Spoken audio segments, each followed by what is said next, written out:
Semua bantuan dari Bapak, karena itu adalah bantuan kami kenang sepanjang masa Bapak. Kami ucapkan ribuan terima kasih atas bantuan dan juga Bapak membantu ketika banjir bandang kemarin, Pak.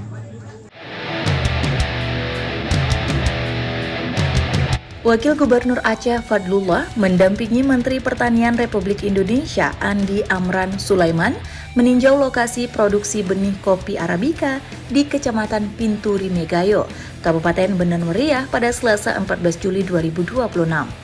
Dalam kunjungan tersebut, Wagub turut didampingi Bupati Bendungan Meriah, Bupati Aceh Tengah, Bupati Gayo Luwes, Pelaksana Tugas Kepala Dinas Pertanian dan Perkebunan Aceh, Kepala Dinas Pangan Aceh, serta Kepala Biro Administrasi Pimpinan Setda Aceh. Kunjungan itu menjadi bagian dari upaya pemerintah pusat memperkuat sektor pertanian Aceh, khususnya pengembangan kopi Gayo yang selama ini menjadi salah satu komoditas ekspor unggulan Indonesia. Pada kesempatan tersebut, Menteri Pertanian Andi Amran Sulaiman menyampaikan apresiasi kepada pemerintah Aceh dan pemerintah kabupaten di wilayah Tengah Aceh atas komitmen dalam memajukan sektor pertanian. Bapak Wakil Gubernur Aceh, kepada para bupati, khususnya Bupati Bendungan Meriah, Bupati Aceh Tengah, Gayo Luwes. Nah, ini tiga luar biasa hasil kerja kita. Kopi, kita tanam kopi, laporannya Pak Bupati tadi itu bisa meningkatkan pendapatan petani pekebun di sini 4 triliun.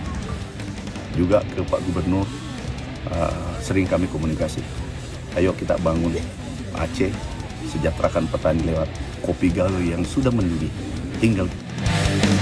Ia secara khusus mengucapkan terima kasih kepada Wakil Gubernur Aceh atas sinergi dan komunikasi yang selama ini terjalin dengan Kementerian Pertanian. Menurut Amran, Gubernur Aceh Muzakir Manaf bersama Wakil Gubernur Aceh Fadlullah merupakan di antara kepala daerah yang paling aktif berkoordinasi dengan Kementerian Pertanian dalam mendorong pembangunan sektor pertanian di daerah.